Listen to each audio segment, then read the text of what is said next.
kasihkan, yang bisa kita berikan, yang bisa kita sifatkan al-fasahah padanya.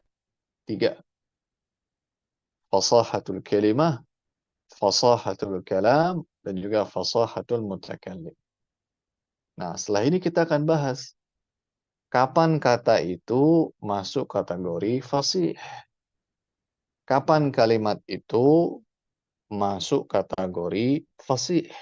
Dan kapan seseorang itu dikatakan fasih. Nah, ini akan kita bahas habis ini. Tapi sebelum ke sana, ada nggak yang ingin Anda tanyakan dulu untuk maknanya al-fasahah?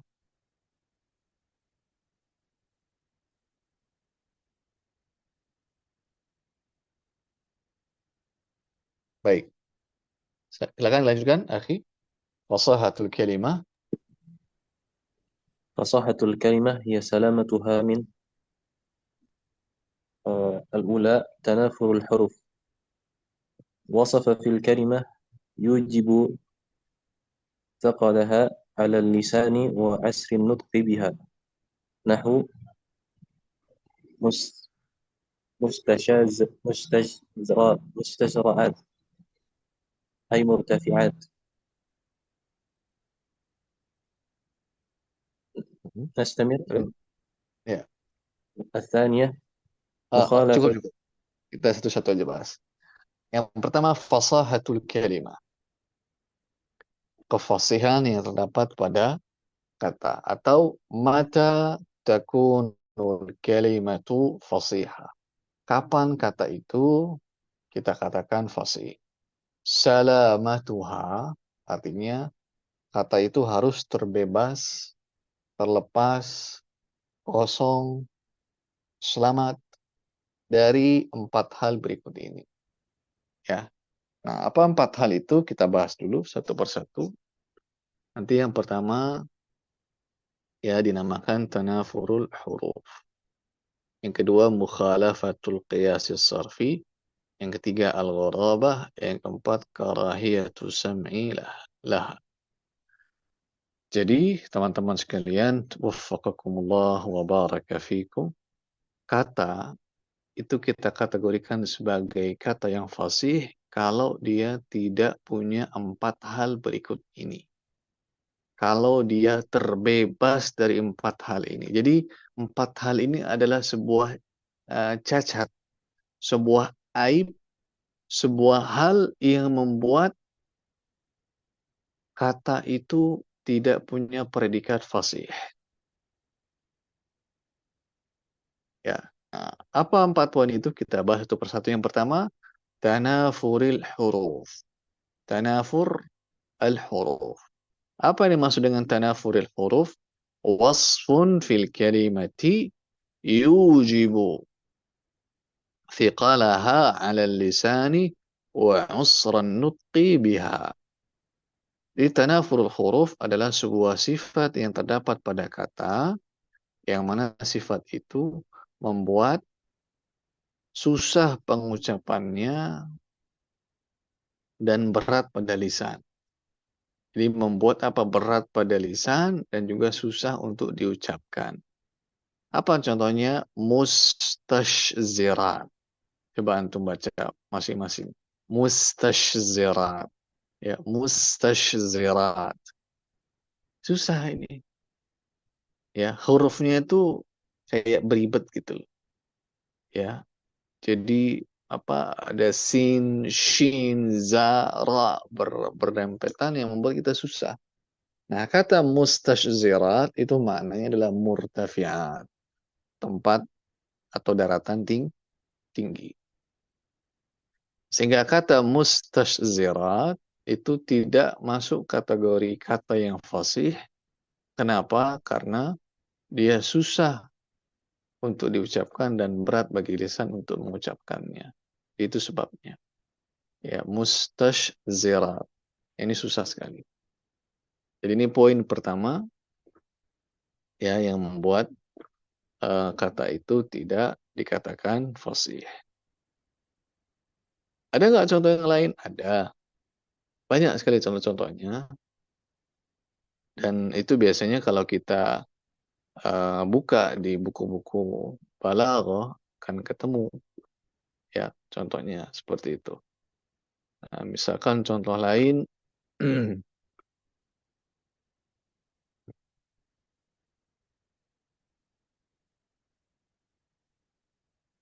bentar, misalkan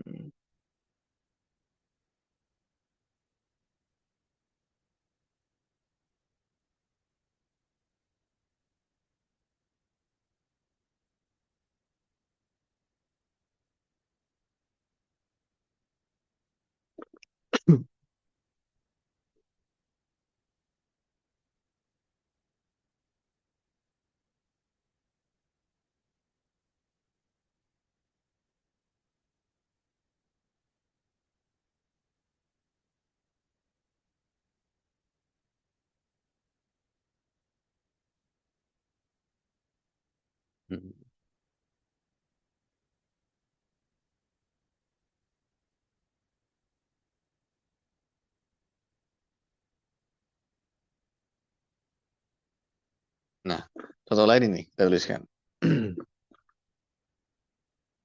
Masuk contoh populer dan ini sering teman-teman itu masuk ke soal ujian ditanyakan. Yang kedua, huwa. Ya, huwa.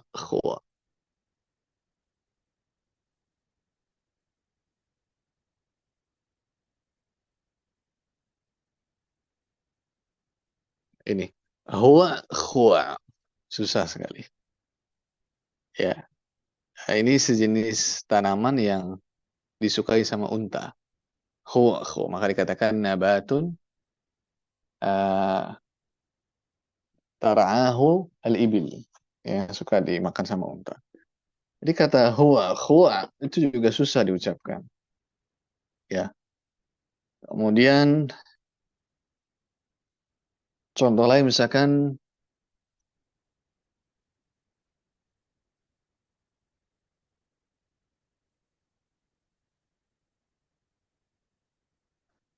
dhish.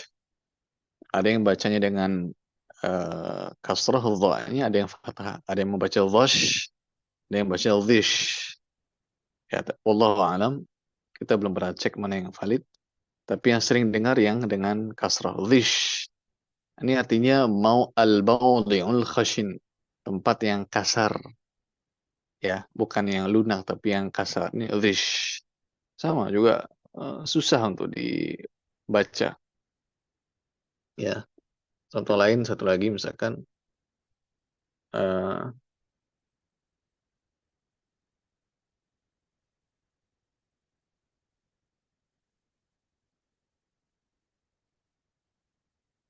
saliq, saliq artinya keras.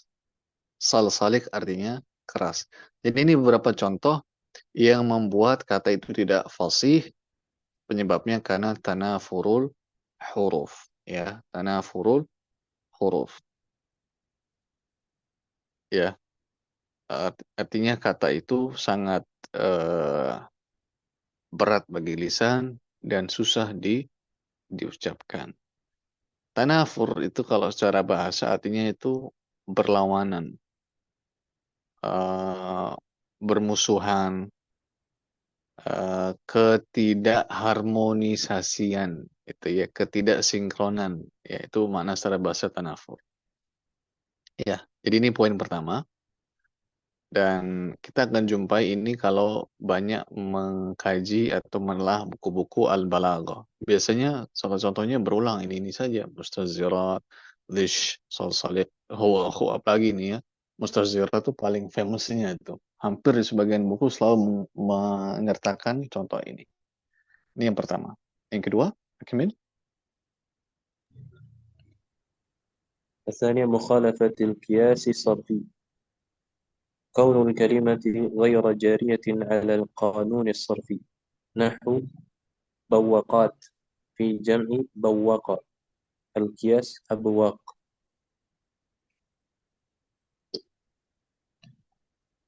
Baik. Kemudian hal yang membuat kata itu dikatakan tidak fasih yang kedua adalah mukhalafatul qiyasis sarfi.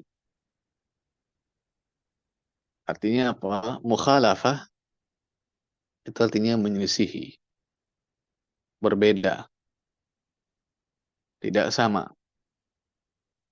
Nah, ini maksudnya adalah kaunul kalimati ghaira jariyatin 'alal qanunis sarfi.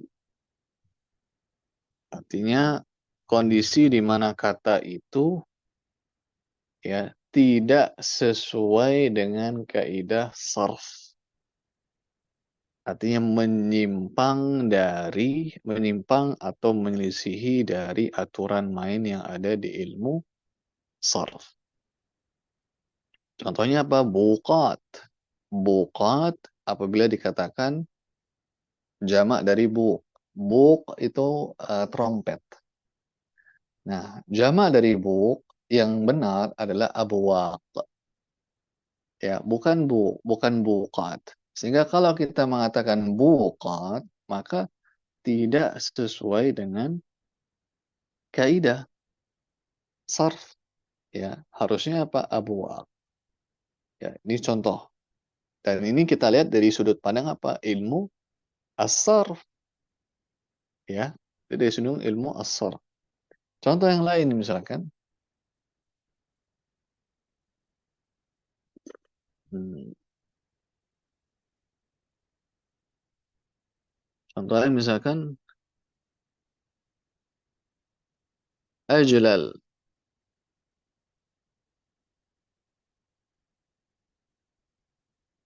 Ismu tafdil dari kata jalil.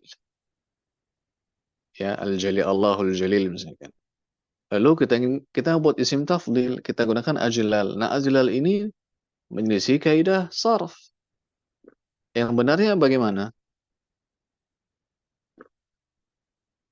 Ajal. Ini yang benar. Lamnya diidghamkan. Ajal. Gitu ya. Maka nggak boleh. Jadi harus hati-hati antum. Ya. Contoh lain misalkan kata maudidah. Mau,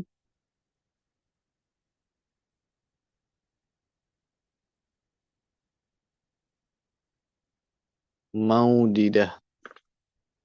Nah, ini nggak dipakai dalam bahasa Arab. Yang dipakai adalah mawaddah.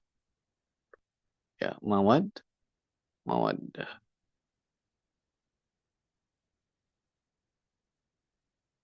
Jadi harus diidgham, bukan di fak, bukan dilepas atau diurai.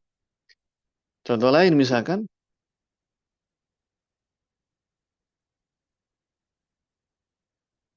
qawala. Qawala nggak dipakai. Apa yang dipakai? Qala. Nah, sehingga semua yang menyelisih kaidah sarf membuat kata itu tidak fasih. Jadi apa di sini? Apa hal yang bisa kita simpulkan di sini? Ilmu balaghah itu ilmu yang menyatukan beberapa disiplin ilmu sekaligus. Ya, contohnya apa ini ilmu sarf? Antum nggak tahu hal ini kalau nggak pernah belajar ilmu sarf. Ya, jadi mau tidak mau, suka tidak suka, harus juga punya dasar ilmu sarf. Makanya orang yang mau belajar itu, orang yang mau orang yang mau belajar orang yang mau belajar al-balaghah itu sebaiknya sebaiknya sudah pernah mempelajari ilmu nahwu dan sarf dasar. Ya, sebaiknya demikian. Supaya apa? Supaya bisa mengikuti pembelajaran dengan baik. Jadi jangan sampai belum pernah belajar apapun, tahu-tahu langsung belajar balaghah. Biasanya agak kesusahan atau kurang maksimal. Ya, jadi ini poin nomor 2. Lanjutkan. Asalis. الثالث الغرابة كون الكلمة غير ظاهرة المعنى نحو